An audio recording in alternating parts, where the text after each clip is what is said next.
Well, good morning, everybody, and a very warm welcome to Ask the Accountant. The episode number is number 84. The date is the 3rd of June, 2024, and we have a show packed to the brim of updates galore, of maybe some news we're not supposed to talk about, but we'll get around to that one. We've got some drama, and then we've also got the world of Accounting Excellent Awards to talk to you about as well. We are brought to you by Apron, but more on them later. My name is Aaron Patrick, and with me, as always, is my co-host, Johann. Johann, how has your weekend/week been? Has it been a productive one? Good morning. It's always a productive one. Just planning the future of Client Engager, dominating the world, usual stuff, really. But yeah, no, I managed to get a barbecue in this weekend. First time this year where it's not actually rained. Then left all the cushions on the seats outside, having had a nice weekend, and it rained for an hour at midnight, and that was it. They all need drying again. But yeah, busy, very, very busy. But yeah, all good. How about yourself? We tried to have a barbecue this weekend. We even got a Dishume barbecue pack, which I highly recommend to everyone who they do a whole barbecue pack that gets sent over. They only do them in limited quantities and runs and stuff, but we'll keep an eye on it and grab them when they're there. But you can imagine the quality of yeah, it's fantastic. And the price tag. Yeah, but then you always overpay for barbecue stuff, right? Especially I have a butcher background, so yeah, for me it's Anyway, so we got the water thing out, spraying everything down, got everything all clean and stuff, the jet wash and all that sort of stuff. Went to go to the barbecue, no gas. And then, there's a massive issue getting gas at the moment. So, it was in the air fryer and oven, and it's not quite the same, is it? But yeah, no, it's not. I mean, we haven't got a gas barbecue; we've got coals. But I used a bag of coals from last year. I've never had so much smoke in my face in all my life.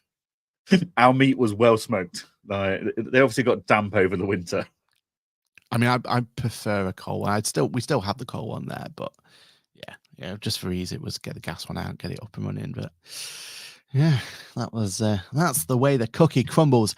And hello to our people who are listening in as well. If remember, we go live every Monday morning at 8:30 a.m. And if you are listening back to this on any of the podcast channels or on catch up or anything like that, why not consider joining us live? And then you can ask questions. We've got Cheryl in the room. Good morning, Cheryl. How are you? We've got Dave in the room. Good morning, Dave. How are you? We've got Natasha in the room, Paul in the room, and Clive's there as well. With his coming through. So he's actually here. Oh, bank holiday Monday morning as well. That's brilliant, isn't it? I mean, that's commitment for you. Bank holiday in Ireland. So that sounds like a messy combination. If you go, if you get yourself down to get a few Guinnesses down you and everything else. So good morning, Clive, and he's got his own podcast now as well. So everyone. Yes. Encourage you to go out there, get yourself listening in on Clive's podcast. League Saint says, good morning, everyone. Looking forward to getting into the office for a rest today after a great weekend watching the TT races. Oh, it is the TT at the moment, isn't it? Yeah, over on Isle of Wight. Work party trackside Saturday, then in the grandstand with my Isle of Man, sorry, yeah. A work party trackside Saturday, then in grandstand. Oh, that sounds like absolute heaven. That does. Absolutely loving it. And Kirsty St. John's here as well. Good morning, Kirsty. Hope you are good. Right on. Let's go straight into the conversation topics. First of all, a bit of an update from me. I'm trying a new thing called a workation. I'm not 100% sure about this yet. We'll see how it goes, or how productive and everything else is going to be. But the concept is that we're going away with a group of practice managers. We're going to lock ourselves in a house for 5 days. We've got loads of topics to cover, got loads of stuff to do, and we're going to be working on our practice. That's the theory. We're going to see exactly how that's going to be. But Jan, you're someone who's said time and time again that the idea of organized fun is your idea of hell. Yep. Would you ever consider a workation? What about Client Engager? Going away, get your head down as a group, brainstorming? In the software world, there's a thing called a hackathon. Yes. Where you lock yourselves in a venue and you just get on with work. You brainstorm it, you get on with it, you test things. I mean, we work at a rate of knots anyway, but we are in talks by myself, Ash, Andy, and Peter to look at doing something like that. But there wouldn't be any routines and structures and let's go and do a morning run and organized fun in the evenings or anything like that. It would literally be right.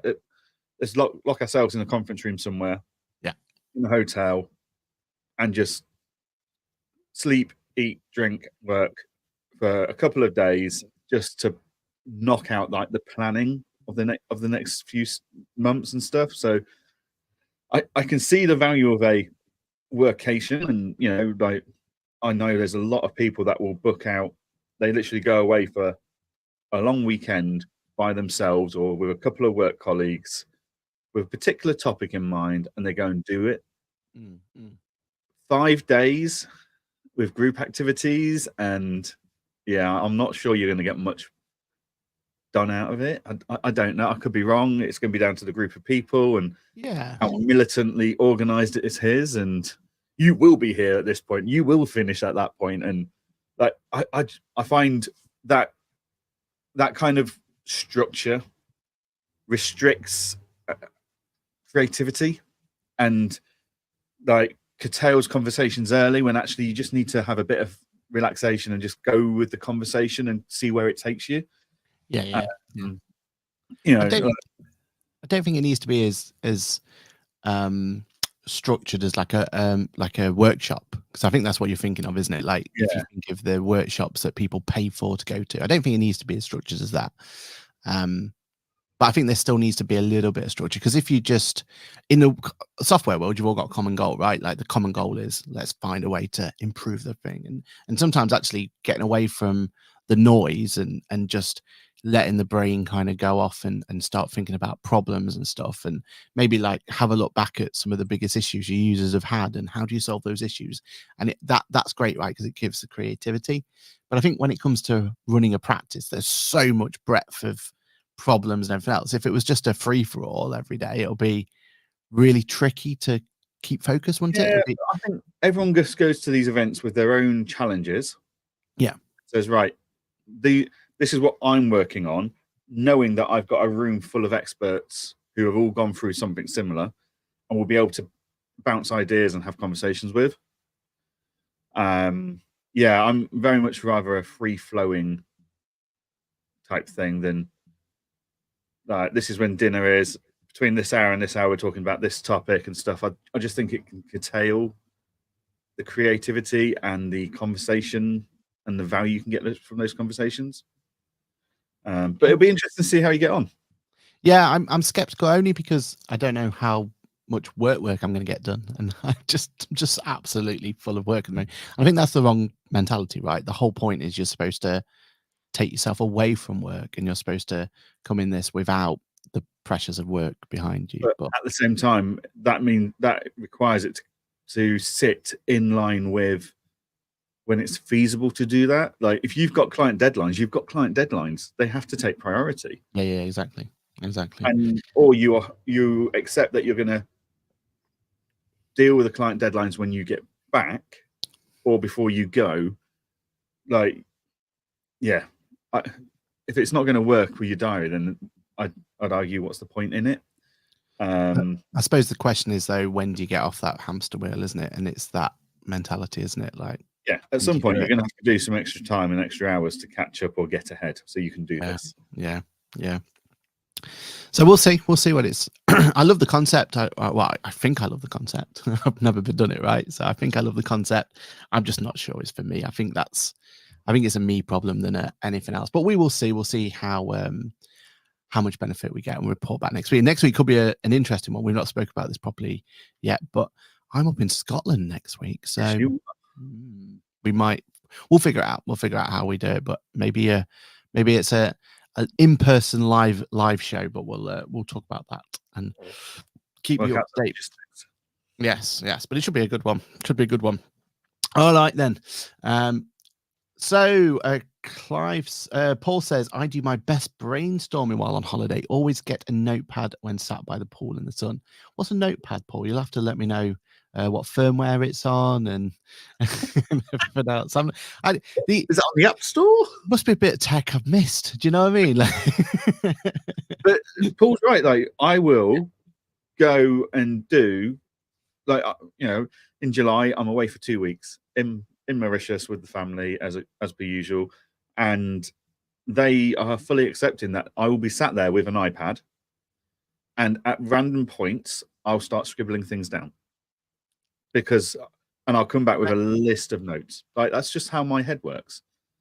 Yeah. Like, it doesn't seem to switch off, and when it does start to quiet down, that's when ideas come out, and then it works harder because it's brainstorming. So exactly, yeah, and they're the ones where you're not thinking about client deadlines and stuff. You're thinking about stuff that's actually, on the business, isn't it? On the practice. They're the bits that you get to really think about. Some of the best ideas we've had, and also from a social media point of view, there is so much content that can be kind of generated from those sort of things just by letting your brain just switch off for a bit, isn't it?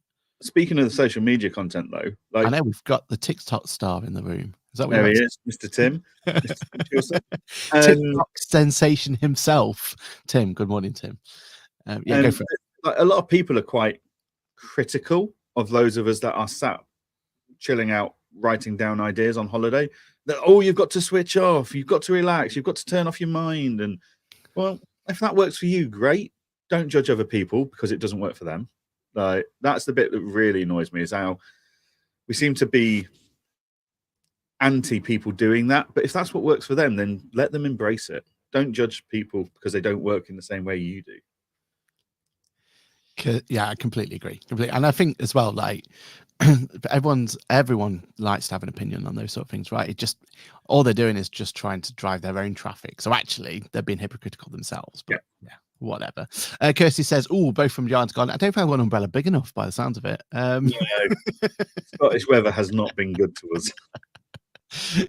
And I'm not sure my microphone can handle the pitter patter of the rain. Clive says, went to Portugal for 3 days in May, and it was great to talk. I can't see that bit.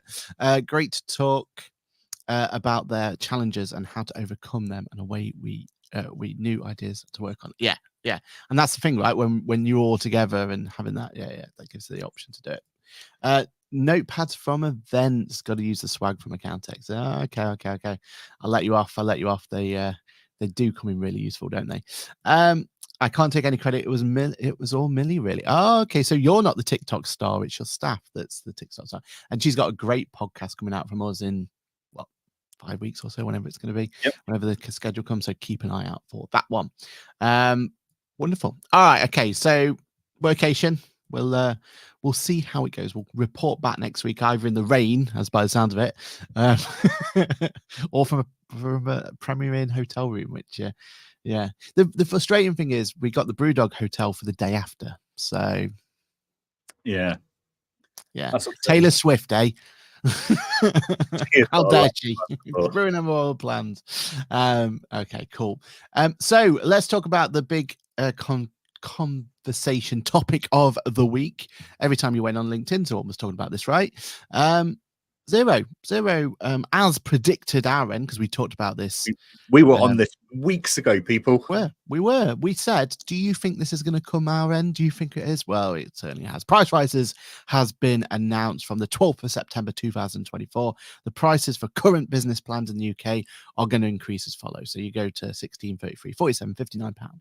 Now, personally, I don't think that's the issue here. I think price rises are going to happen. That's fine. I'm more than happy with that. Not happy, that's the wrong word, but we can accept it, right? We should be raising our prices accordingly, and clients unfortunately should be able to accept that either people on my team ran to me and said, why is this such a big issue, Johann? It's £1, it's £3, it's £4. It's not so like the way they've pitched it, it's only when you do the digging that you get upset. Exactly. And I think for me, the frustration is that from a client point of view, that's for us to manage, right? If it becomes if our clients can't afford it, then we need to find other alternatives. Free Agent's got an amazing solution if you go with metal, right? For those sort of clients that really can't afford it and really struggling. There's options out there. But what frustrates me about the way Zero have done it is they've taken away functionality and increased the price, I think that's an absolute no. I think that's, that's suicide in my eyes in terms of brand loyalty and everything else. That just puts a bitter taste in people's mouth. I haven't realised how much the ledgers have gone up by over the years. Like, it's how much something are I they? normally look at. Like, I was convinced like ledgers were like £1-2, maybe £3 a month. Yeah. They're double that. Oh, like, really? They're close between £7 and £11.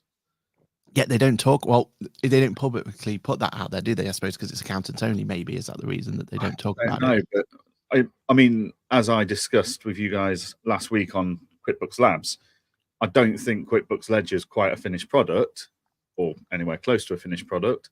Yeah. But the fact that they are so competitive on their pricing now makes it a very interesting conversation to be had. Yeah. It forces the hand of people like Xero, doesn't it? Like, if they can go in at that price point.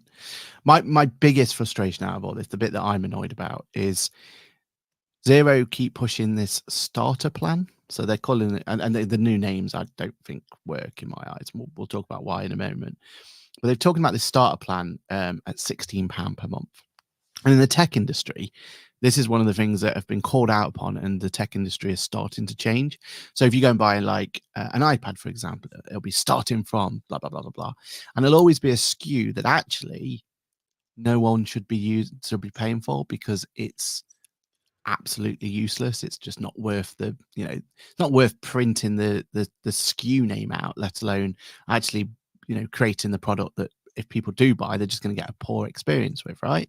Yep. So there's this whole trend in the tech industry about the starting from price needs to change, and realistically, starting from price is only there to make it look cheap and look attractive or look cost effective, right?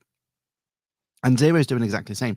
Their starter plan, in my eyes, is a bit of a joke. Like, you're only allowed, I can't remember the numbers off the top of my head, but you're only allowed so many invoices and so many bills and all this, that, and the other. And it's really restrictive, isn't it?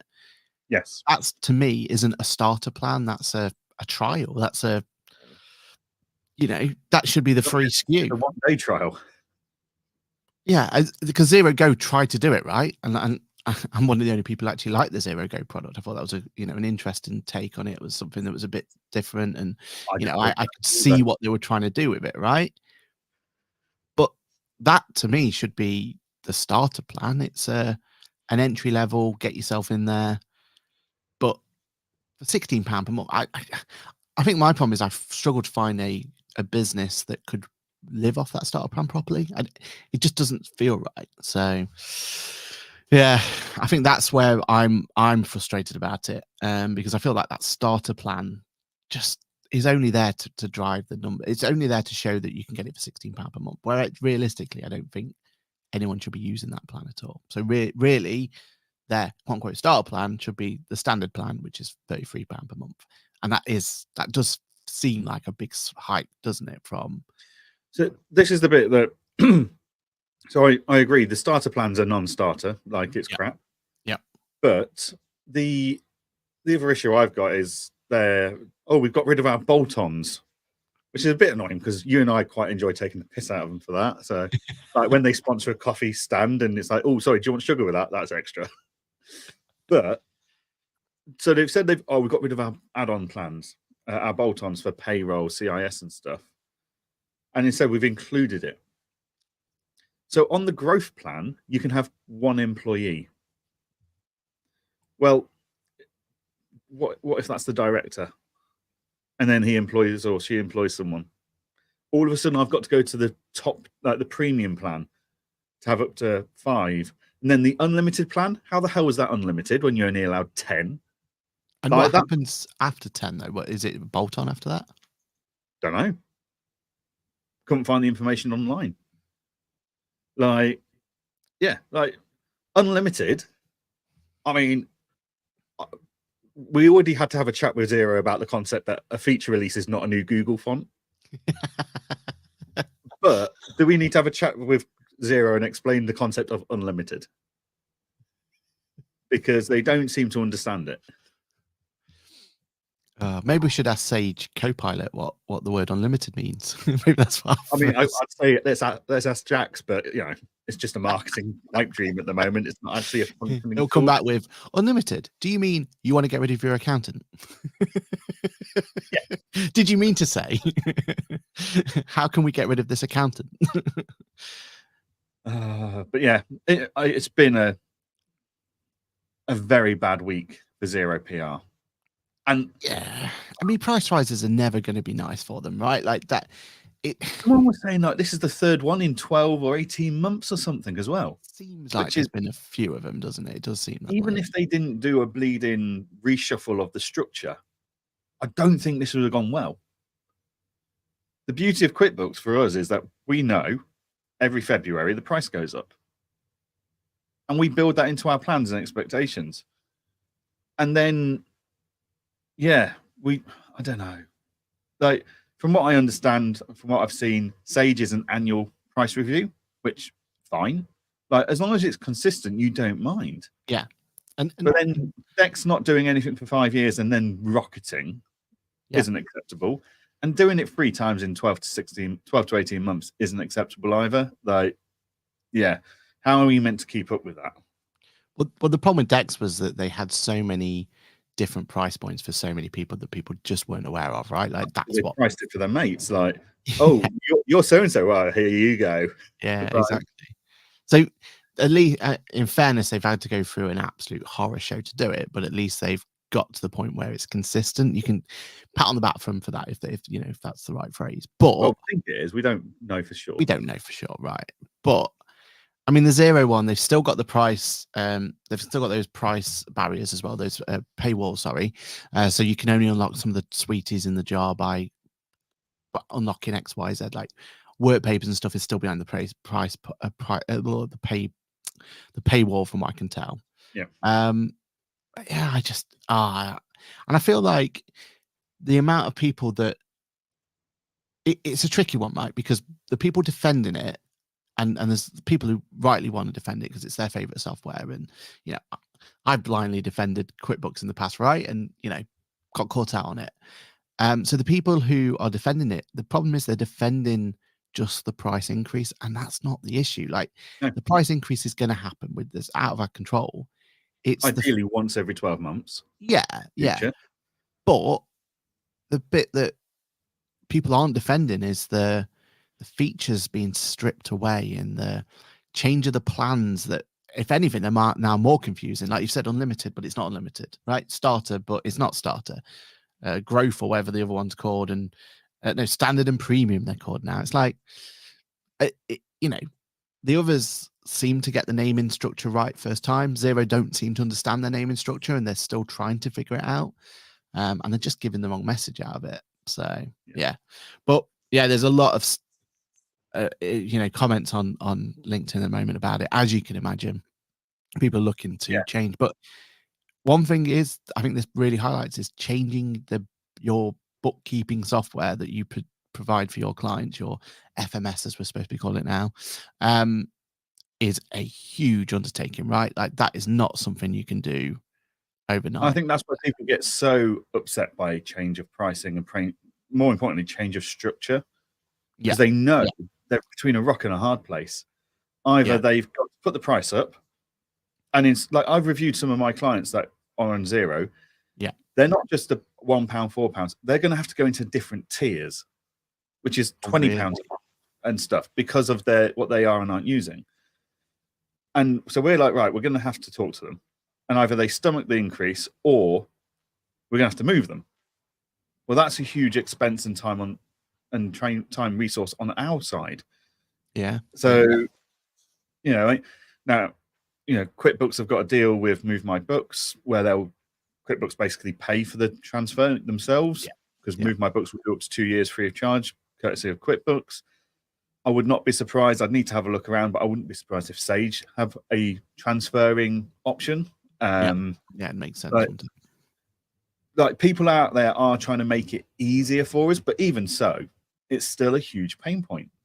It's massive. It's training the client, because that ultimately they're using it, right? It's for a lot of practices, it's your front end. It's what clients see the most of. Like we love having client portals and stuff in Client Engager, for example, right? But actually, they may use that on a monthly, maybe yearly basis. They're probably logging into their QuickBooks Zero Sage on a daily basis, right? And we're encouraging to do that, don't we? So that's the problem, isn't it? Like that, it becomes the face of your business. So swapping that over is really, really difficult.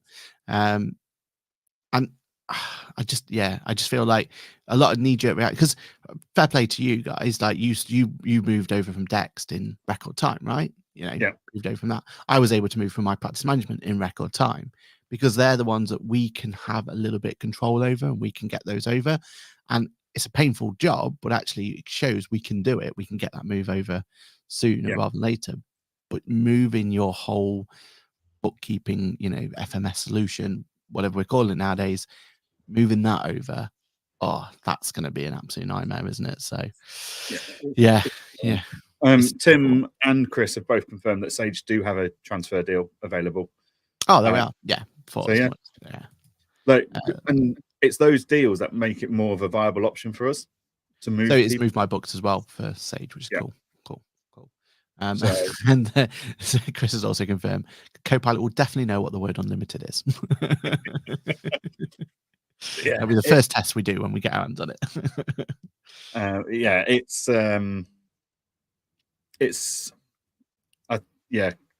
Xero have committed quite a damaging attack on themselves there. I think the problem with Xero at the moment is they've got to be very coy about what they say and don't say, right? Because Jax, they needed to announce it just to stay ahead, and they got the messages all wrong. It's not even staying ahead; it's just to be seen as that they've got something been involved.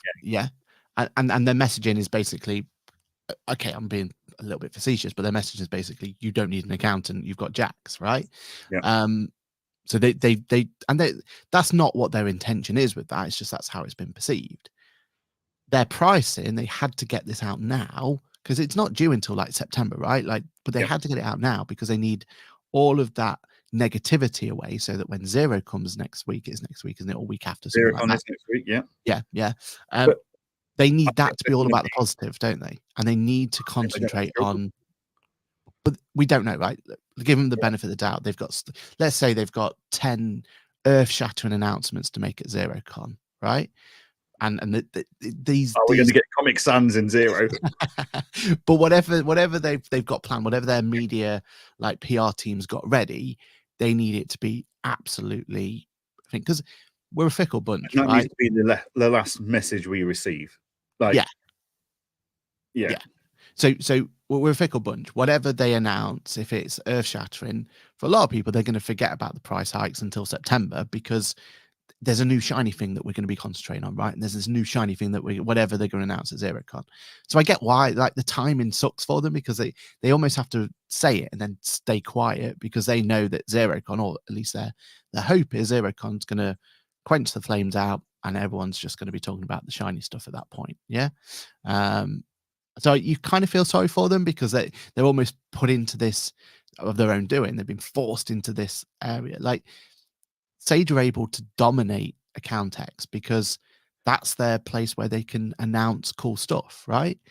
They didn't have to hold anything back. People have actually going to XeroCon because I'm still getting emails every other day asking if I want to buy a ticket for XeroCon. What, 400 and something odd pound it is now, isn't it? Like, you've lost the early price, so yeah, £350. Yeah, exactly. Yeah. So I don't know. Like, I do wonder how successful XeroCon's going to be for them this year. Yeah, it's a shame you can't get yourself down to XeroCon. I mean, that'd be a great way of getting some news for the show. We might need to bring someone on who's been to XeroCon. So if anyone is going to XeroCon, if anyone is going to XeroCon, do let us know so that we can maybe bring you on the Monday show after, because it'd be great to get your thoughts on it. All right. Natasha says, I moved a lot of Xero accounts to Sage in the last couple of weeks. Excellent. Is that anything to do with Sage Copilot by any chance, Natasha? Are you drawn by the new shininess? If you don't move clients, would you pass the work on to an outsourced bookkeeper, then run from the TB only? Could work, right? But yeah, I suppose it depends on if the client's doing their own, right? You want to encourage it. The thing is, back in the day when it was, desktop solutions, you could get away with the client never logging in, never getting involved. Right now, we want them to be involved, even if we do the bookkeeping and we do, what is it? What is it? 60% of our clients now we do the bookkeeping for. Like a huge boom in us doing bookkeeping on behalf of a client. But we still want the clients logging in on a regular basis, A, to keep us accountable, and B, so they're getting use of the software, right? And getting that real-time information and encouraging all that. So yeah, it's difficult. Okay, maybe worthwhile asking if she's around to have a chat with us not next week, week after, isn't it? For Laura, yeah. And yes, we're looking forward. Copilot has been a big enhancement to my practice. Yeah, we're definitely looking forward to having a play around, see what it can do. While we're talking about AI, though, yeah, go on, do it. You've been waiting to do this. The segue, go for it. So it's SIF Analytics. Oh, different one. Okay, go on then. Yeah. Go on then. So SIF Analytics have. I love the way. To be fair, as I said in my LinkedIn post last week, I love the way Sage and Sift have both done their AI releases, right? They've actually released a product and then shouted about it, or they've shouted about it in a big event and released it the next week or something. Whereas Xero and QuickBooks have announced something and we're nowhere closer right now to getting it. Like, what are we? Nearly 9 months since QuickBooks announced Intuit Assist. It's nowhere near the UK from what we can tell. It's in beta in the US at best. Jax is a marketing person's dream, that we can tell. But Sage and SIF Analytics, not a good dream, I'd say nightmare at this point for the accounting community. But yeah, SIF Analytics and Sage. So Sage made an announcement back in March, and their beta is open. People are signing up and using it. I got to see it last week for a friend of mine, and it looks really good, and what they've got planned is exciting. But I logged into SIF Analytics on Thursday, and there's a new shiny button, AI. Oh, what's this? Pressed it on a P&L, and my God, the insights, like, it literally gave me all my talking points for the client meeting I had the next day in seconds. Nice. It was incredible. But then I was like, I've not heard them talk about this. Went onto all their social medias and stuff. They started talking about it the day they released it. Love it. We weren't sold any dreams, aspirations, hopes. So it wasn't a bolt-on. And it's not a bolt-on. Well, let's clarify that. So each client I link to SIF Analytics, which is all of them because I'm on the unlimited plans, I get 2 AI presses of the button a month on different whatever reports I want to run it on.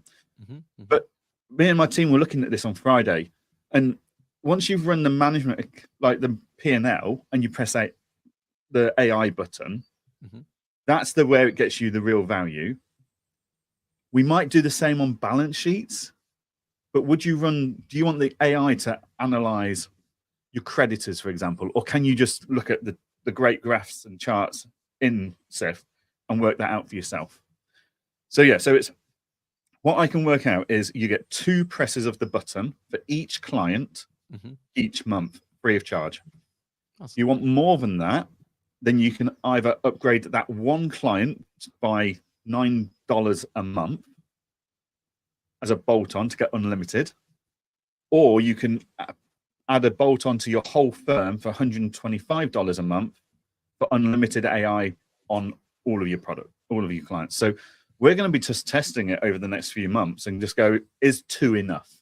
Yeah. I think it will be. I don't think we're going to suffer from only having 2 presses of the button. As long as you know the data and it's right first. So, check everything's refreshed, check you're happy with the books before you analyze it with AI. But yeah, I just think huge credit to SIFT and to Sage. And we'll come on to another talk, get all the buzz and then it goes terribly wrong in a moment. But fair play to them both for going, here's what we're going to do. Oh, here it is. Yeah. I do need to have a play around with it. I reading your posts and seeing that and what you've just talked about then does sound right. And I think the price point's interesting, right? Yes, they can't just go and and give you unlimited access or anything else. They need a buy-in, right? But the idea that they can kind of tease you enough to, most of the time it's going to be enough, but for those clients who you need it for, it's going to be worthwhile. I love it. We've just been talking about Zero, and Sue then turns up when we stop talking about Zero. So you might want to go back to there, Sue, and try and defend Zero later down the line for us. Cool. All right. Before we go any further, we do need to go in and run our ad for Apron. We are absolutely loving Apron at the moment, and this is why. Okay, so if you thought receipt capture was easy from Apron, check this out. Here I am, chilling at the Apron stand at AccountX, while my team needs to make me pay a bill. They've set it up on Apron for me. They've sent me an email. I just press continue to dashboard. Gets me to log in. I authorise the payment. Payment goes out my bank account. You know what's even better? If they need me to pay 10 bills, I only have to authorise it once. I make one payment. That's it. Job's a good one. I can go back to drinking coffee with the Apron guys. I'm sorry, I don't care what you say. That was better than yours. Well, we'll let the community decide when we put a poll up one day. But no, we love Apron. Their receipt capture tool is gone from strength to strength. Absolutely loving what they're doing there. So yeah, I've got a video due out about 2 weeks time, I think it is, just a kind of a long-term review on their receipt capture, so that'll be good to see. And we've got some amazing videos coming on Ask the Accountant on the Apron story. So we love Apron. Thank you so much for being involved in our little journey. Thank you for giving us the book club as well, because that's also a great little conversation topic of people trying to figure out what books are helping them go through. So thank you, Apron. Right then, so the next one is Andy says you were super casual. Yeah, but that's how easy Apron payments are. Be all casual about it. At one point, looked like you were about to fall asleep, but that's fine. That's fine. Sue says she will go back and listen later. Yes, you will do. You'll do your homework and you'll report back on the homework coming through. So yeah, thanks for that. Brilliant. All right then. So the other thing we need to talk about is the Accounting Excellence Awards. That's right. Accounting Excellence is, how long have we got to go until the deadline for getting the 2 weeks? I think it's the 15th of June for the submission deadline. I'll verify that information right now. Yep. While you do that, let me tell you what 14th of June, 14th people. of June. At midnight. So the #1 accounting and awards program, which is Accounting Excellence Awards. It's an amazing night on the October the 8th at Camden Roundhouse. Everyone is there, over 600 of the professional finest, a chance to network with the best accountants and thought leaders around, dance on the disco ball until 1 a.m, an award-winning food, and AAA a comedian as the host. It's completely free to enter, which we've just mentioned is going to be done by the 14th of June, you said, wasn't it? Midnight on the 14th of June. Unlike some award programs out there, and it's completely independent judging, experts from all the key organizations, associates you know and trust. Great. Getting shortlisted is a great recognition of your talent, motivation for your team, and it generally turns into new business. So many of our finalists report that they started a conversation because of the noise around Accounting Excellence. And we got even feedback from last week's show, didn't we, when we mentioned how one of the finalists didn't quite have it on their website.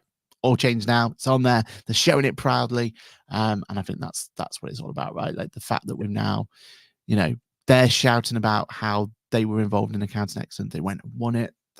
It's a great conversation topic. And it really does help, not only when you're trying to recruit and trying to bring people in, because it's a great talk, but clients are like, you've won what? Like, it's just that prestiginess of being on there, isn't it? It does help you win work, definitely, and bring it through from there. Speaking of the judges, there is a huge amount of judges coming through. When you talk about like the creme de la creme of the names in the accounting industry, sometimes you just look at the Accounting Excellence Awards judging panel, right? And there you are. If you need guests for podcasts or you need to find people for thought leader, yeah, exactly. Just head over to the Accounting Excellence Awards. I mean, yeah, the names are just absolutely brilliant, and more still to come as well from what we can tell.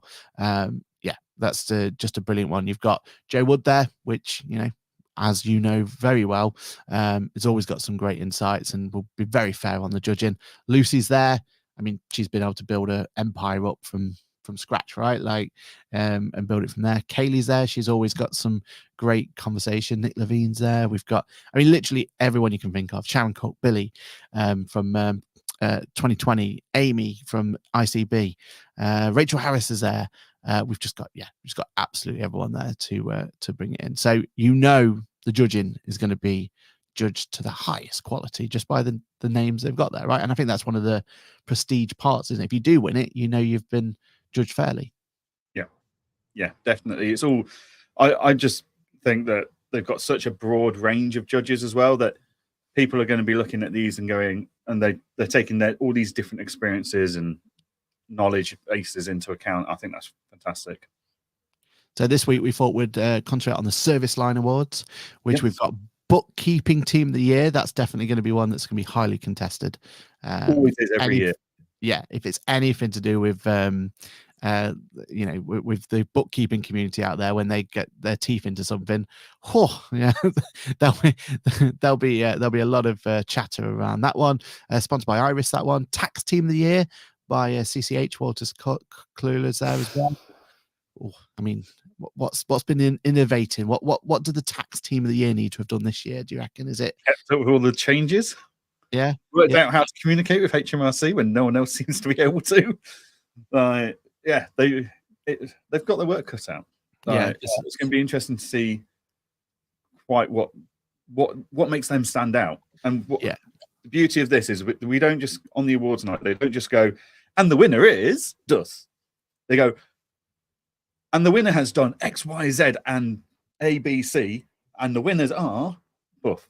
So we know we're learning. Like, even if you're not putting in nominations and you're not shortlisted for winning, going to these events with in my case, an iPad, in Paul's case, a notebook, fantastic event to go and work out what are the leading award-winning firms doing that I can take note of and decide how can we take that and action it in our firm. Yeah, exactly right. What about Progressive Payroll Team of the Year? I mean, for me, this is the one area where we've really struggled this year. So finding out, as you just said, how the industry leaders are. Because I think you've just avoided your application. I can't apply for this one. Like, I'm in turmoil in my payroll at the moment. I mean, ironically, it's sponsored by Employment Hero, so which is part of the turmoil. I'll leave it there. But Progressive Payroll Team of the Year. Now, I'll be really interested to know what they've done, like what software they're using, how they combating the issues of pricing. That's the stuff. Support, isn't it? And employee support. That's communication. Surely that's going to be the leading light of those applications. Exactly. And I think, our job during the night is to try and get chats about the winners and everything and get like interviews and stuff. I'm really excited about interviewing the payroll one, just to figure out. I know they'll tell the story on there, but let's figure out exactly how they've been able to get that, because that is for this year, like with the problems that we've got with payroll at the moment. I think that'll be a huge one, and especially with next year with the whole P11D issues and all that sort of stuff. I think that's definitely one. Progressive Audit Firm of the Year. I have no comment on this. Hopefully they do well. Hopefully there's innovation. But we might have to get an actual proper auditor to come on, like Amy Hannock or someone, to talk about the auditing side, because let them do.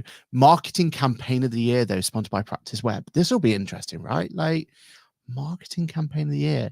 We're not talking MTD or anything to kind of get people bums on seats now. We're talking about proper innovation. Is AI going to have a conversation topic there? Is that what's bringing them in? What do you think? Yeah. And do the judges decide that actually the best marketing campaign has been pay-per-click, social media? If so, which social media channels? Is it a website? Like, what does that type of campaign look like? So others can go, okay, they've had some great results out of this. Let's see how we can get on board and do something similar for ourselves. Yeah, 100%. 100%. Last year's winners were Bookkeeping Team of the Year were We Are Safe Hands Limited, Tax Team were BKL, Payroll was QTAC, Progressive Audit Firm of the Year was Creston Reeves, and In-House Marketing Team of the Year was Linford Gray Associates. So they've changed the name of that one then. Interesting. So it's not In-House Marketing Team of the Year, it's Marketing. I think the feedback generally would have been on that one as well, what about all the firms that don't have an in-house marketing team? Yeah. And whereas now it's like, actually, anyone's marketing campaign can be put forward for that award now. Yeah.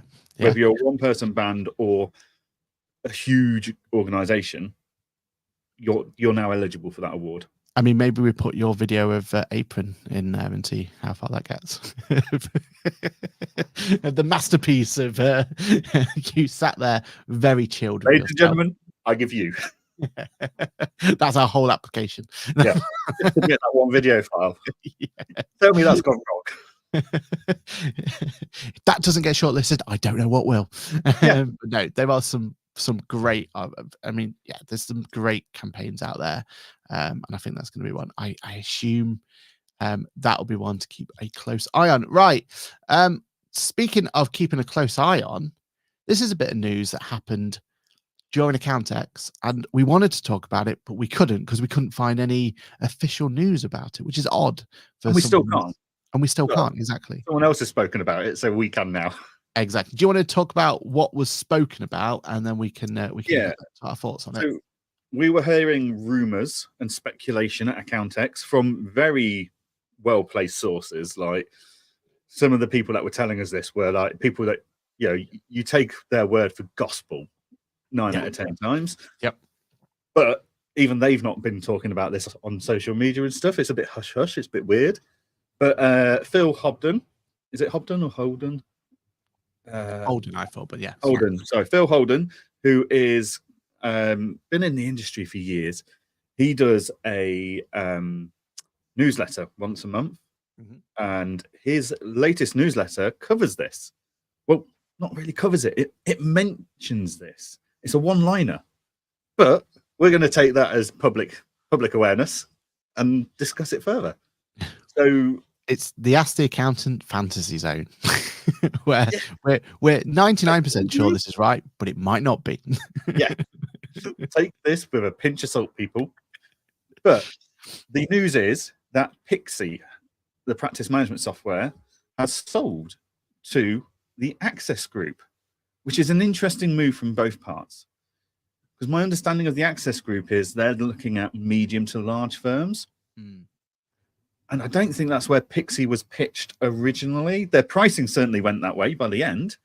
Like, they weren't really interested in anyone that couldn't afford more than 250 clients a month. That was their first, 0 to 250 was their first bracket in the end. Yeah. But yeah, like, I mean, obviously I'm on the inside of practice management softwares, Engager, and we've seen interesting things that happening. Like, you kind of put the dots together that it's heading that direction. So like, since the end of last year, they've been losing key team members and they didn't seem to replace them. They've gone very, very quiet on social medias where they were normally extremely active. So it was kind of lining up. Maybe they're up for sale, maybe they're struggling, something like that. And then we heard rumors and speculations at Fab that they were up for sale. And then we found out at Accountex that they were sold to the Access Group. So yeah, it's been but then there's still no official news about it. We've still not got any public statements, news press or anything about this. Accounting Web aren't covering it, but I'm fairly sure they're probably aware of it. So yeah, it's an interesting one. As we've got the opportunity to be a bit more, we're in the fantasy zone here, so we're not, we can be a bit more. Let's think about what this, allegedly, and let's think about what we think this might be. But a really interesting point about the fact that it's an odd, or not an odd fit, but it doesn't. On paper, it didn't quite make sense in terms of their, Pixie is definitely not, well, I wouldn't call it a practice management solution for a medium class firm because I don't really see it as a practice management firm. Is this them almost saying that actually, thinking about it, it's never really been a proper practice management solution, and actually what it is good at is a task management solution. And if that task management solution was aimed and tweaked a little bit at medium-sized firms, actually it could be quite a powerful task management solution. Is it again, we're speculating here, it's all tinfoil hat moment, but is that them saying, or almost agreeing that, you know what, a buyer's come along, they've seen potential in the product, but we got it wrong. It's not really a practice management solution. It's a task management solution. Is that what we can take from this? Because I just don't see this as a practice management solution for a medium-sized firm. I feel like they need more.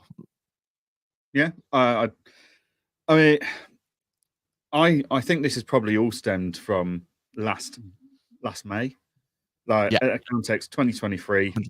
Pixie went in and promised the world of AI, Pixie 2.0, and it was going to come out in September, and it never did. And then it kind of did, and people couldn't move over. I think they got themselves into trouble by overcommitting and overpromising something that they wasn't deliverable in the end.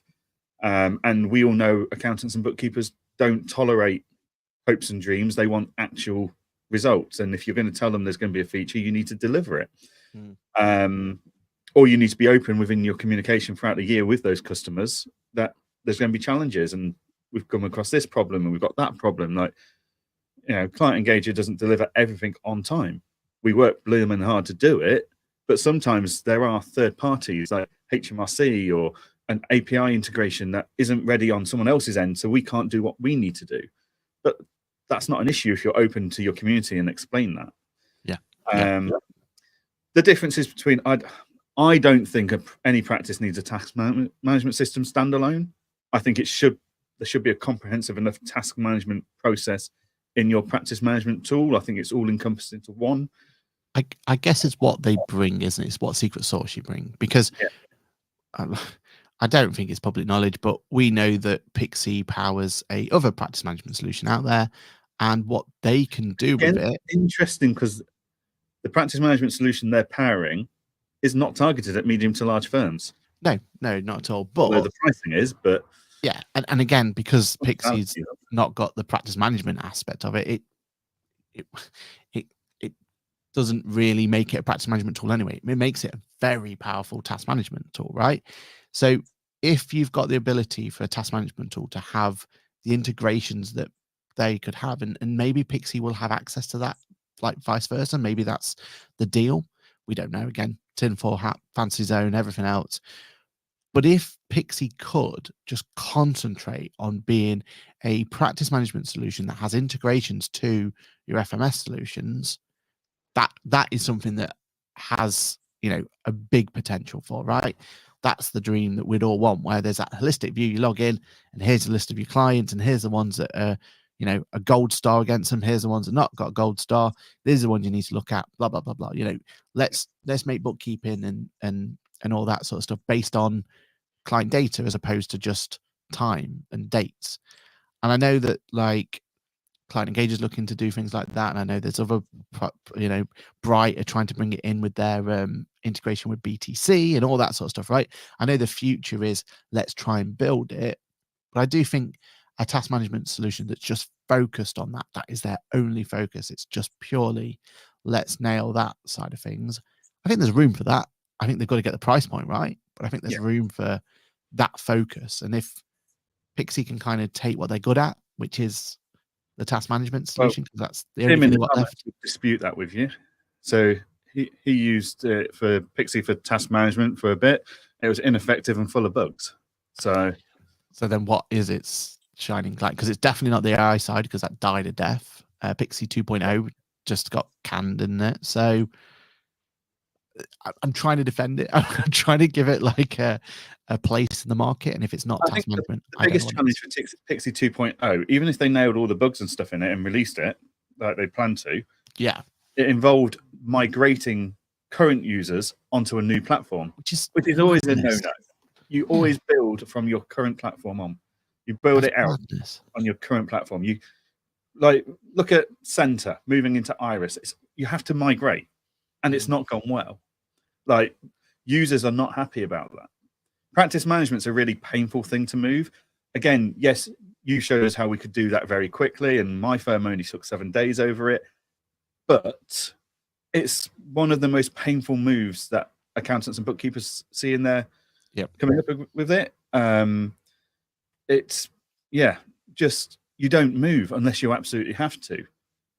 So to have to move just to stay on the company you're with is, I mean, it's about as successful way of doing things as Zero redoing all their tariffs. It's just a nightmare.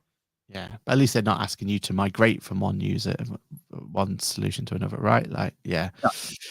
Another Rosetta said, yeah, they use Pixie and agree with Aaron, full of bugs, and that's a frustration, right? Because that's, for me, that's where they could salvage the place in the marketplace, is what I'm trying to say, right? Like they could become a fantastic task management solution that people go, you know what, that's what it might not be for every practice out there, but I have an amazing practice management solution I'm happy with. But Pixie can run alongside that if they could bring it right. You're right, it would be, but then why can't they then open up APIs to connect with practice management solutions and feed that data over, right? Like that could be a long-term thing, but we'll see what, if it has happened and if they are moved over. We're pretty sure they have. We'll see what Access has planned for them, because you're right. As Clive said, it's interesting that Access Group are buying Pixie and Lightyear within months of each other. Well, I don't think even if it was months, it might have been weeks. But they certainly have their changing. Are they coming down? Are they looking more at the small practices? I mean, so for massive numbers and sale figures, then yes, Access technically would find it easier to hit targets in the small accounting and bookkeeping area than they would medium and large, because it's an easier sell. Like, go to medium and large accounting and bookkeeping firms, you've got more and more decision makers you've got to convince of the move and the pros and cons. Small businesses, you've only got to convince one or two people, which are the decision makers. So if that's their play and that's the angle they're going for, then that's going to be interesting to see how that disrupts the industry. Yeah. Access Group is one of the ones where we saw them at Accountex, didn't we? We didn't get a chance to even have a proper chat with them. They have a huge presence there, but it's almost weird about what their presence is for. You know, are they just at Accountex so they can walk around the room, get their checkbook out, and start buying up? You know, I don't know. Like I don't quite understand what they bring. And again, it's unfair on us to say that, because even though we did our grid walk, we walked past them, and it was like, well, what are you know, what is the draw for your huge stand that they have? Like, what is it that's there? And maybe we're being unfair because we don't know ourselves of what that draw is, but it'd be really interesting to know what they're trying to achieve by being at somewhere like that. So is it so next year they could have a Pixie in a, you know, Lightyear stand, or presence there and part of the stand? I don't know, but it'll be really interesting to see how that develops, because I think Access is something we've got to keep an eye on, and we've got to understand what their long-term goal is going to be. I think they're very much going for the whole bright direction of, we're going to buy up lots of different things in different areas, and try and merge them all together to work alongside each other and stuff. And I mean, Access Group have got a huge job ahead of them. Work, because there's already so many closed ecosystems out there, right? And as accountants, we've already stuck our flags into each one, and we're very passionate about those flags, right? We've learned to be what do you call them? So Rosita says their customer service is not great either. We need a practice management software that works. Well, I've just done a little video on a little practice management solution that I think works very, very well. So maybe have a little look on that over on the Bofix channel. Day in the life of using a particular practice management solution you may have heard of. Okay, I think that's it. I think we've almost run out. Well, we have run out of time. So interesting day, interesting conversation topics. I think we'll see how the zero pricing works. We'll see what happens.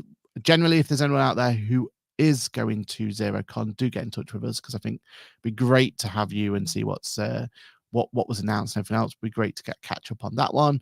And any Pixie users out there who gets any news about what happens with the world of Pixie, do let us know as well. It'd be great to understand. That's it. Anything your end that you want to talk about or push or promote, Johann? It's been a big week for Client Engager, right? So yeah, we had a very busy week last week. This week's a bit quieter. We've just got the public release of the catch-up fee tool that's coming out on Friday night, hopefully ready for Saturday. I believe that's the plan. So yeah, so if you've not had a look at that yet, there's videos, there's content all over the place of what the catch-up fee is going to look like and how it works. And all the feedback from the demos and the sessions I've been doing on it for the last week has been extremely positive about the level of customization and flexibility we've given to it compared to what we've seen in some other softwares. So yeah, hopefully that is a successful launch. I mean, we've been testing it and stuff and we've not got any bugs yet. So that's a good start, right? Yeah, definitely. I mean, what I've seen of it so far looks wicked. So looking forward to playing around with it a little bit more. As Instagram says here, Rebecca's joined, who's coming to the location, says, morning, Aaron, are you packed yet? No, the answer to that is no, unfortunately not packed. So that's going to be my first foray, is trying to get myself packed, ready to get myself over to this event, see how it goes. And then I'm off to Scotland. So yeah, I'm looking forward to that one very much so. And it's WWDC this time next week, isn't it? I mean, it is. Does it get more exciting than that? Yeah, so, looking forward to that one. Definitely. Fantastic, everyone. Well, thank you, everyone who has been. It's been a very busy day in the comments. So thank you for everyone who's joined in. Hopefully you all have a fantastic and rewarding week. And we will see you this time next week, possibly in person. Who knows? By the sounds of it, it's going to be raining, whatever happens. So we'll see. we'll see. Yeah, we'll see how that goes. Right. Cheers, everybody. Thank you again. And we will see you next week. Bye for now. Next week. Bye-bye. I thought by now I'd have the outro ready to go. Bye. Bye.